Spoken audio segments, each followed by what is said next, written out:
engkau harus menjaga mata,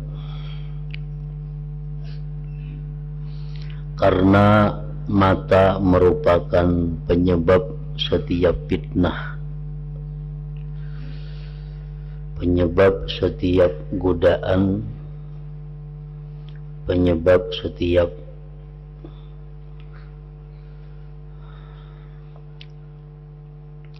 rayuan dan afat penyakit.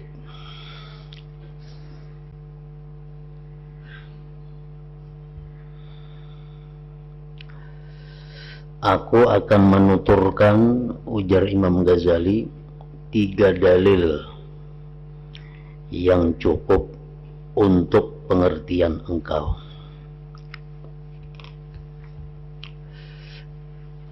Pertama, firman Allah Ta'ala, qul lil mu'minin yaghuddu min absarihim wa yahfazu furujahum dzalika azka lahum innallaha khabirum bima yasna'un.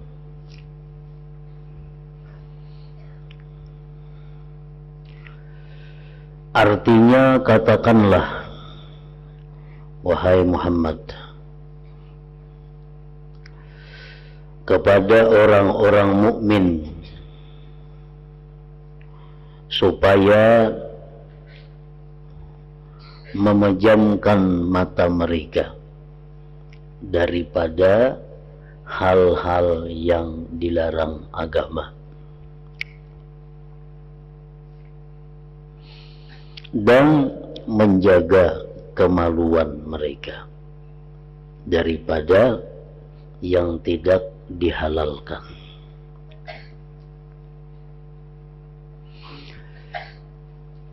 Yang demikian itu menjaga mata, menjaga kemaluan, lebih bisa membersihkan diri mereka.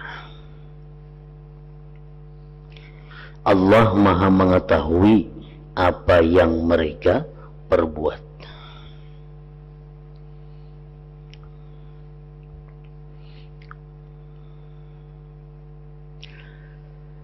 Setelah aku merenungkan ayat ini, maka mengertilah aku, pahamlah aku, bahwa meskipun ayat ini pendek, tetapi mengandung 3 arti yang mulia. Pertama, mengajar tata kerama. Kedua, peringatan. Dan yang ketiga, menakut-nakuti atau ancaman. Ayat tadi mengandung 3 hal itu. Bagaimana kita hidup bertata kerama. Yang kedua, ayat tadi ada mengandung peringatan. Terakhir, mengandung ancaman.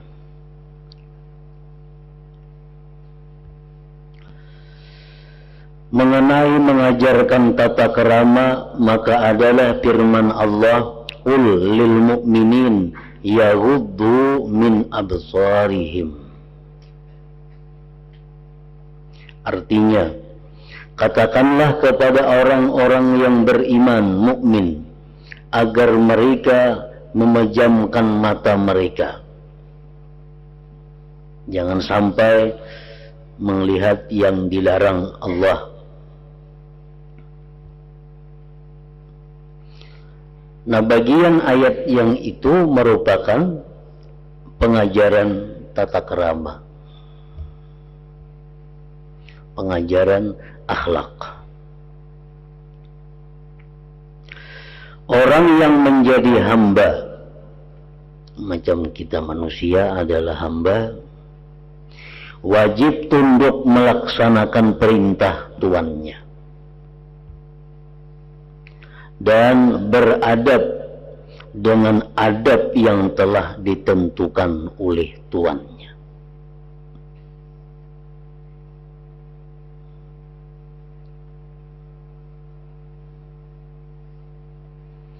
Jadi adab Ada yang mengartikan adab itu artinya adalah mayyuhmadu minal qaul wal fi'il, sesuatu yang dipuji daripada perkataan dan perbuatan. Itu ngarannya adalah adab.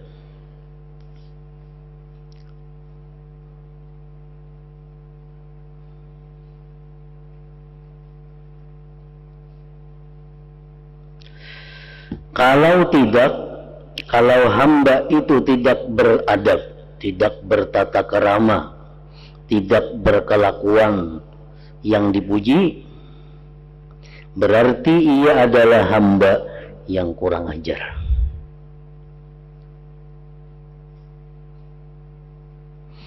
Sehingga dapat terhalang dari anugerah Tuannya, tidak diperkenankan menghadap dan bersenang-senang di hadapan Tuannya. Pasti Tuannya kada katuju bergabung, pasti Tuannya kada katuju duduk semajelis, pasti Tuannya kada katuju bersama-sama apabila si hamba ini orangnya kurang ajar, kada beradab.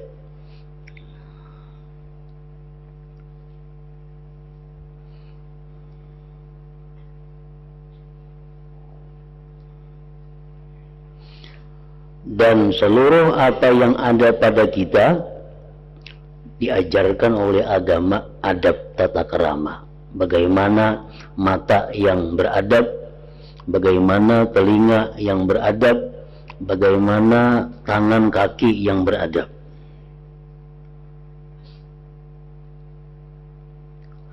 Pahamilah keterangan ini dan renungkanlah, karena di dalamnya mengandung faedah yang besar.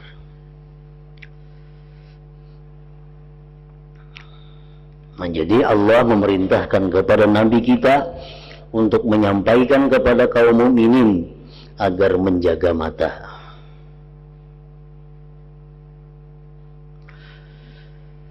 Yang kedua, ayat tadi mengandung peringatan. Adalah firman Allah Ta'ala, dzalika azka lahum. Artinya yang demikian lebih bisa membersihkan diri mereka. Kalau kita bisa menjaga mata kita, maka itu lebih membersihkan diri mereka. Ayat tadi susunan huruf kalimatnya berdampingan antara yaghuddu min absarihim wa yahfazu furujahum, agar mereka memejamkan mata dari yang dilarang dan menjaga kemaluan mereka. Nah, itu ayat berdampingan dua masalah, menjaga mata, menjaga kemaluan. Artinya kalau orang itu bisa menjaga matanya, otomatis kemaluannya pun akan terjaga. Tapi kalau orang kada bisa menjaga matanya, nah kemaluannya pun kada akan terjaga. Ini berlaku baik untuk laki-laki atau untuk perempuan. Orang yang suka berzina itu pasti pada mulanya adalah kada bisa menjaga matanya.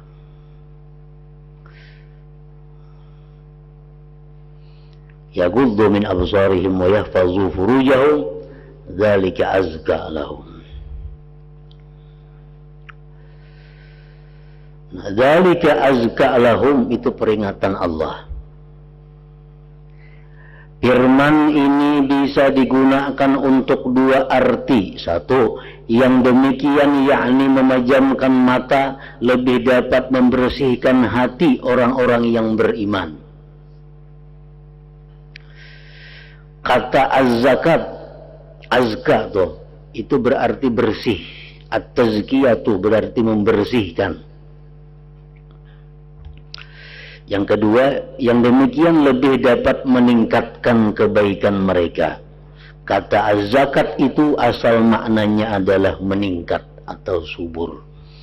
Nah, jadi orang yang bisa menjaga mata, dia akan bisa menjaga kemaluannya, maka dirinya pun bersih, dirinya pun berkembang meningkat kepada kebaikan.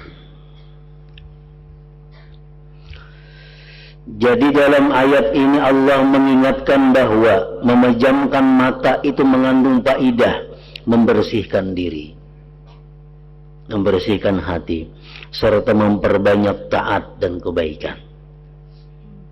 Sebab jika engkau tidak mau memejamkan mata dan membiarkannya untuk melihat apa saja yang disukai, tentu engkau bakal melihat perkara yang tidak ada manfaatnya bagi diri engkau. Kalau kita melepas mata selepas-lepasnya, napa hendak kita lihat, napa hendak kita sirit, nah sebebas-bebasnya, maka kita akan banyak melihat hal-hal yang tidak ada manfaatnya. Kalau sudah begitu, engkau akan terjerumus memandang perkara haram. Bila hal itu engkau sengaja, maka jadilah dosa besar. Dan kadang-kadang apa yang engkau lihat itu selalu lekat di hati engkau. Kadang-kadang ada yang kita lihat itu yang berkesan di hati kita, sehingga berakibat rusak agama engkau. Jika tidak dikasihi Allah Ta'ala, jika tidak mendapat rahmat Allah Ta'ala.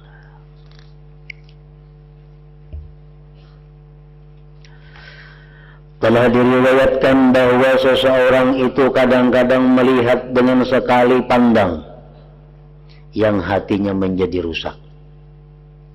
Ada orang kadang-kadang hanya sekali melihat hatinya sudah rusak.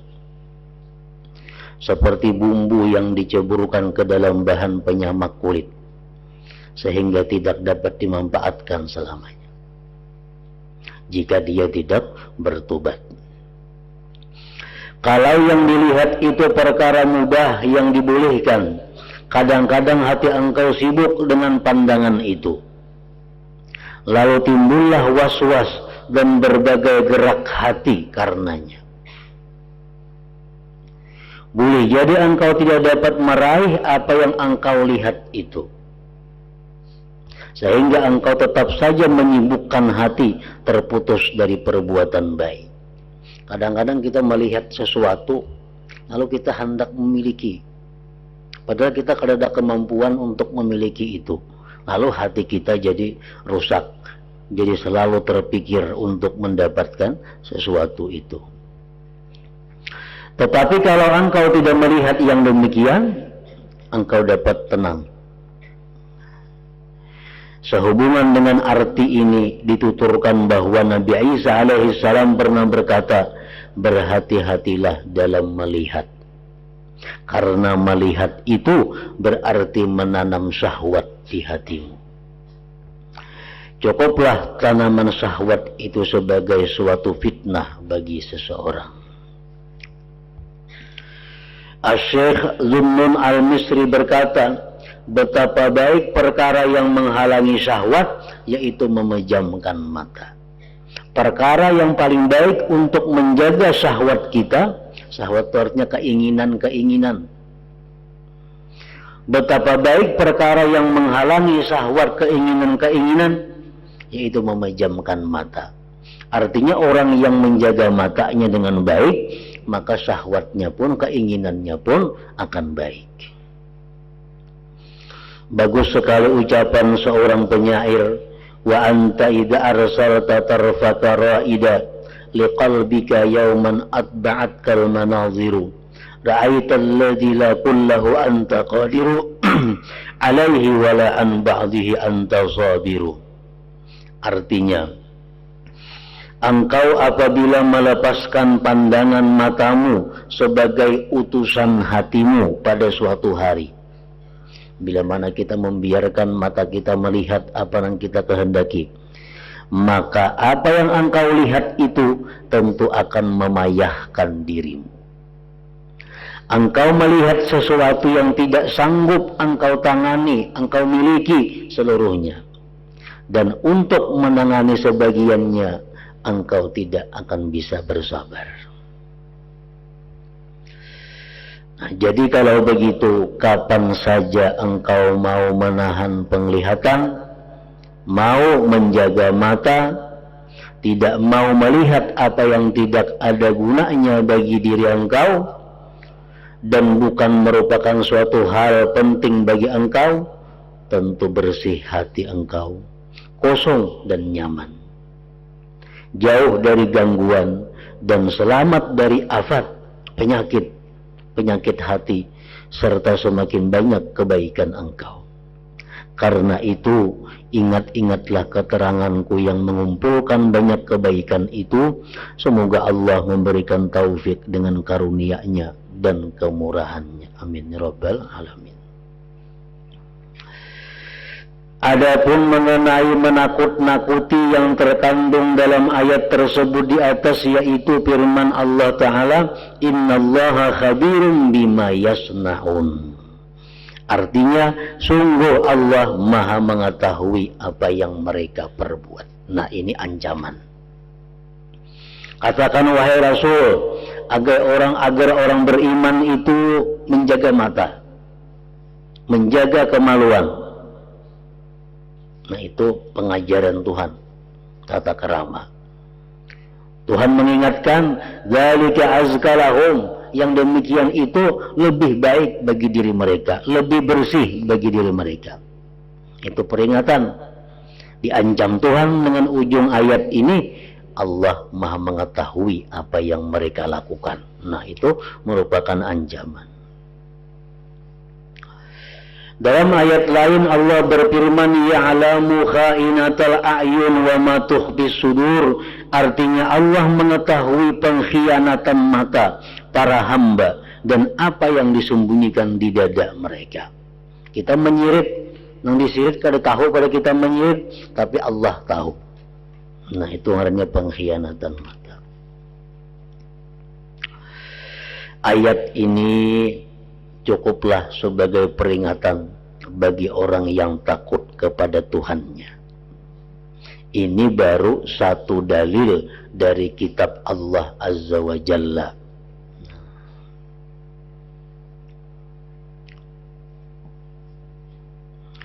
Para ulama fikih mereka menyimpulkan beberapa hal yang mana kita wajib menjaga mata kita. Dari yang pertama, mereka mengatakan an-nawaru ila syai'in min jami'i badalin nisa al-ajnabiyat.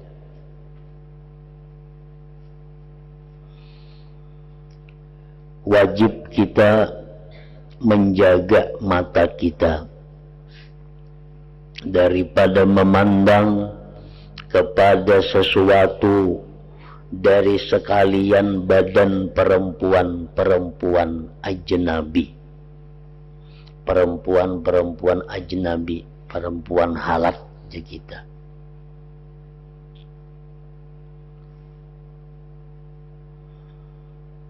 Seluruh tubuh perempuan dilarang laki-laki melihat tanpa ada keperluan yang dibolehkan oleh agama. Walaupun yang sudah terpisah dari tubuhnya. Walaupun yang sudah terpisah dari tubuhnya. Makanya perempuan itu disuruh kalau memotong rambut, memotong kuku supaya ditanam, dikubur kukunya itu, rambutnya itu. Kenapa? Karena orang memandang, laki-laki memandang itu masih diharamkan. Nah, bagi perempuan pun dilarang pula melihat seluruh tubuh laki-laki tanpa ada keperluan yang dibenarkan oleh agama. Ini pendapat yang mu'tamad. Jadi bukan hanya laki-laki yang kada boleh melihat bibinian. Bibinian boleh lah, kada mau sama aja, kada boleh juga.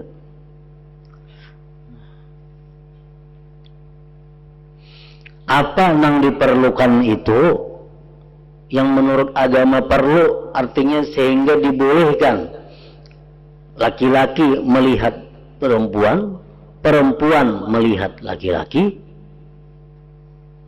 yang dibolehkan seperti indal khitbah, ketika melamar, itu bahkan disunatkan. Antara lain lagi indal bai, ketika terjadi jual beli. Nah, si bini-bini ini boleh melihati penjualnya, si penjual boleh melihati pembelinya.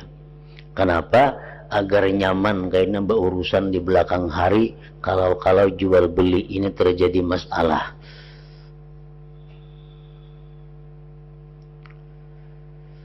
Dibolehkan lagi antara lain dalam rangka pengobatan yang tidak ada yang bisa mengobati selain lawan jenis, maka boleh dia memandang kepada tempat yang diobatinya itu. Yang kedua, yang mana kita wajib menjaga mata itu daripada an-nazaru syazaran ilal muslim, memandang dengan pandangan yang menghinakan kepada sesama muslim, sesama umat Islam. Pandangan menghinakan, pandangan memperinting, pandangan meremehkan kepada sesama Islam, nah itu diharamkan. Dijaga mata jangan sampai demikian. Yang ketiga, an-nazaru ila aurat walau ma'attihadil jinis, memandang kepada aurat sekalipun sama jenis.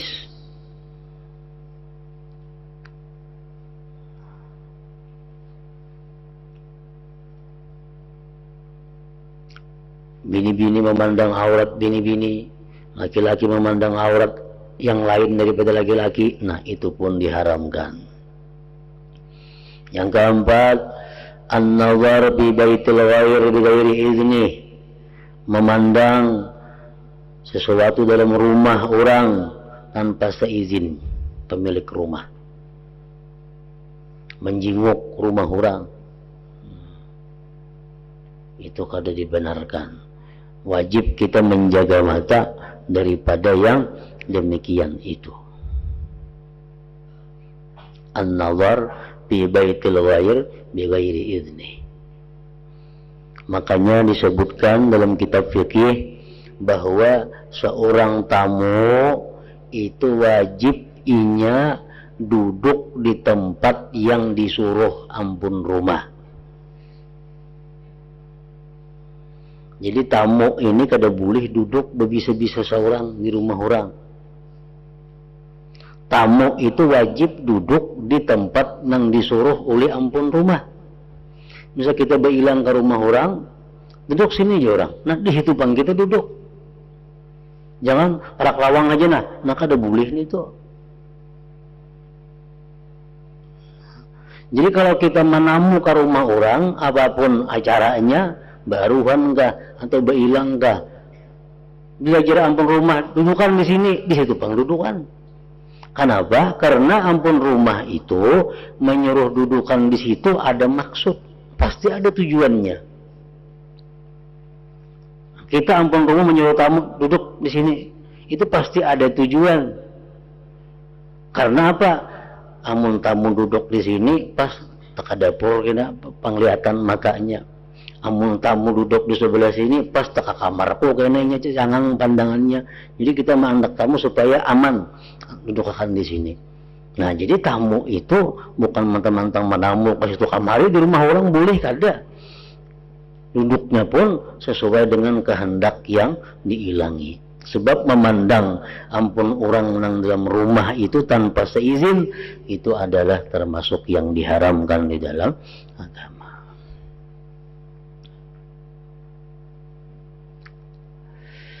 An-nazar ila syai'in akhtahu sahibuh, yang termasuk dilarang oleh agama juga apa, memandang kepada sesuatu yang disembunyikan orang.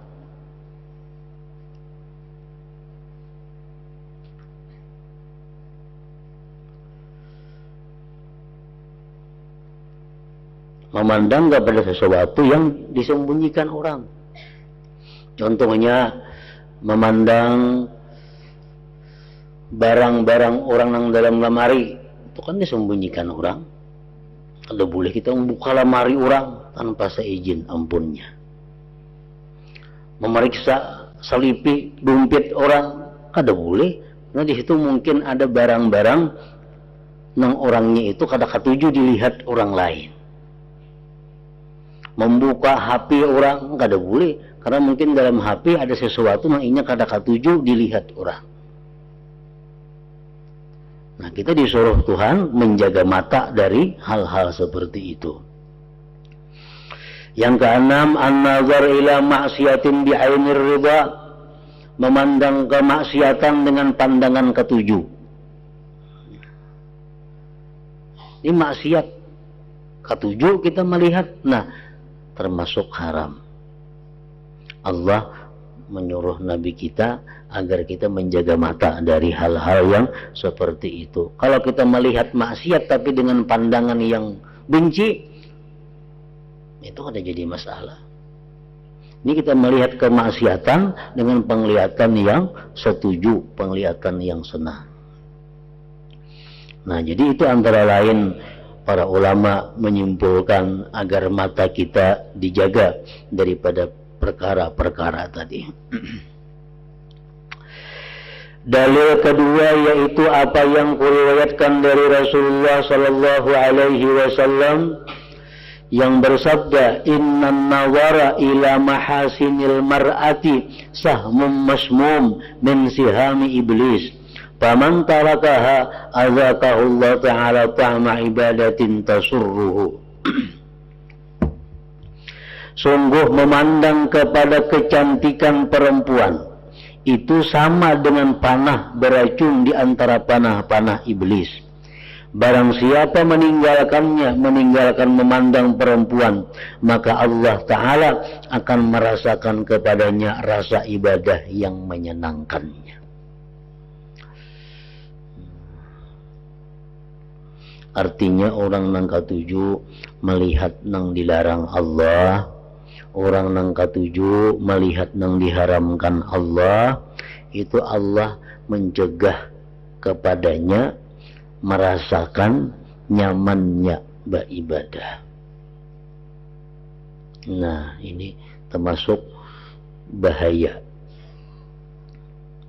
Orang yang kada mampu menjaga matanya dari memandang yang diharamkan Allah, maka Allah akan mencegah inya merasakan nyamannya beribadah itu. Padahal nyamannya ibadah itu merupakan bukti keimanan seseorang.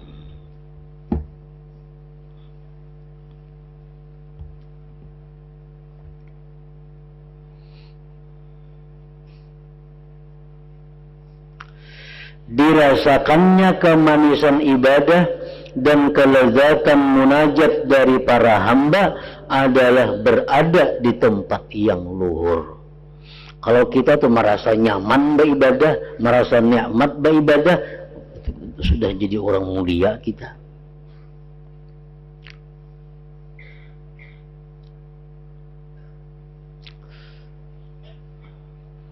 Dan jarang sekali, langka sekali orang yang merasakan manisnya ibadah itu, kecuali orang yang benar-benar imannya kuat, imannya dalam.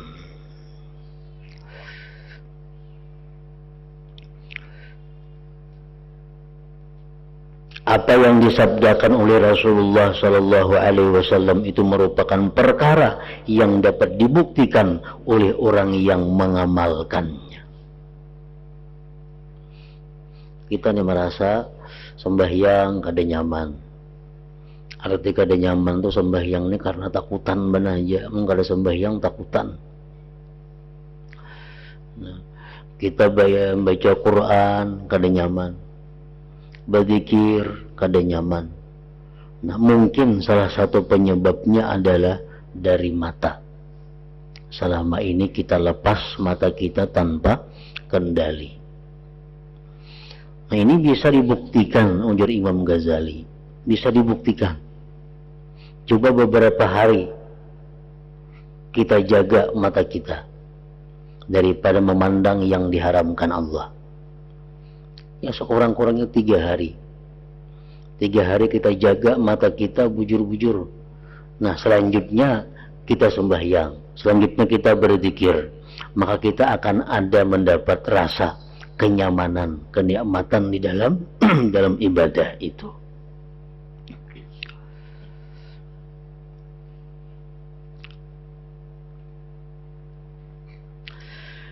Apa yang disabdakan oleh Rasulullah SAW itu merupakan perkara yang dapat dibuktikan oleh orang yang mengamalkannya. Karena apabila orang itu menahan diri dari memandang perkara yang tidak bermanfaat, tentu dapat merasakan kelezatan ibadah dan kemanisan taat kepada Allah, serta dapat merasakan kebeningan hati yang belum pernah dirasakan sebelumnya.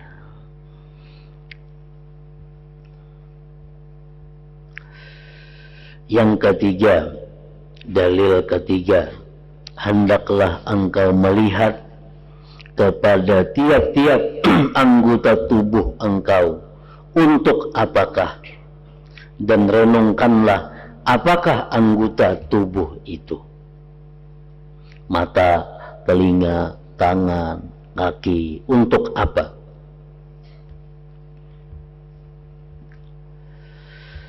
Engkau harus menjaga anggota tubuh itu menurut kegunaannya. Kaki ini kegunaannya adalah untuk berjalan di taman-taman surga dan mahligai-mahligainya. Tangan untuk memegang gelas minuman surga dan memetik buah-buahan di surga. Begitu pula anggota-anggota tubuh lain. Mata untuk memandang Tuhan penguasa seluruh alam. Di dunia dan akhirat tidak ada kemuliaan yang lebih besar ketimbang dapat melihat Allah Rabbul Alamin. Nah, orang-orang yang dalam dunia ini mampu memelihara matanya daripada yang dilarang Allah, nah maka dia akan bisa nanti di akhirat melihat Allah Jalla wa'ala. Jadi sudah semestinya demi perkara yang diharapkan, semisal kemuliaan ini harus dijaga, dipelihara dan dimuliakan.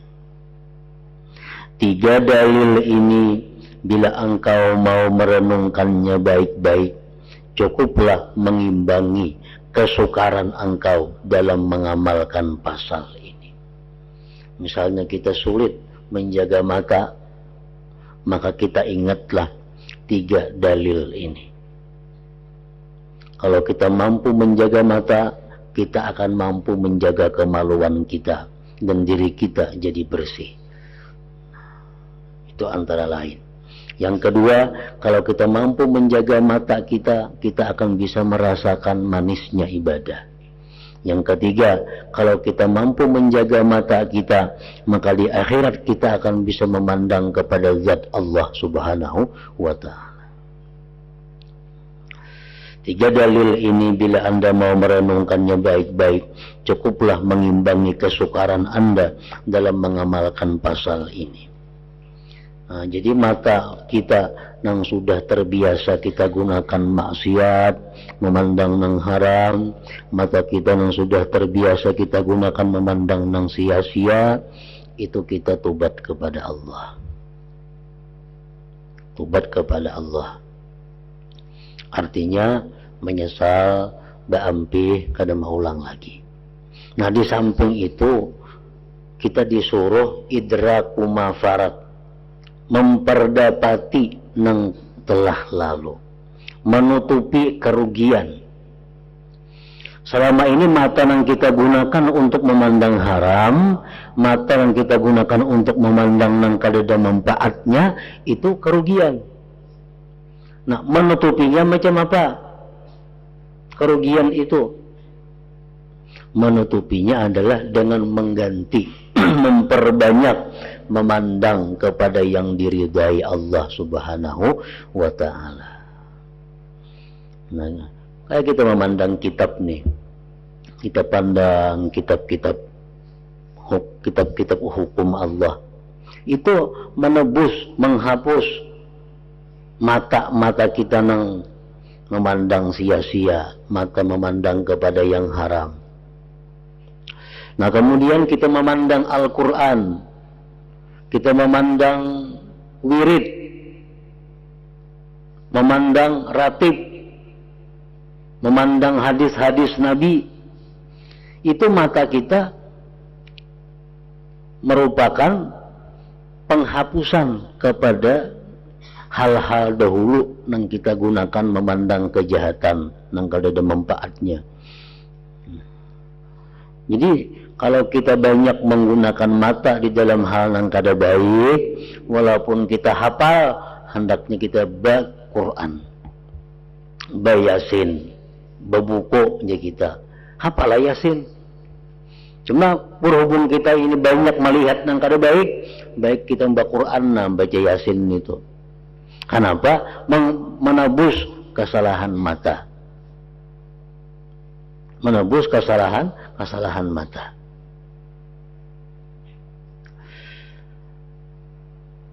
Jadi samping tobat itu untuk menghapuskan dosa. Nah, untuk menambah kebaikannya, menutupi kerugiannya, nah itu dengan menggunakan mata pada hal-hal yang disukai oleh Allah, seperti memandang hal-hal tadi, memandang Al-Quran, memandang hadis-hadis Rasulullah, memandang kitab-kitab yang kita baca ini, itu semuaan. Sajam kita mengikuti kitab ini, nah itu menebus. Nang malam tadi sajam kita melihat TV nang kada karuan, nang kada ada manfaatnya. Sajam kita membaca Quran, kita pandang Quran huruf demi huruf, kalimat demi kalimat. Nah itu sajam ini menebus sajam kita menggunakan mata sebelumnya kepada nang sia-sia.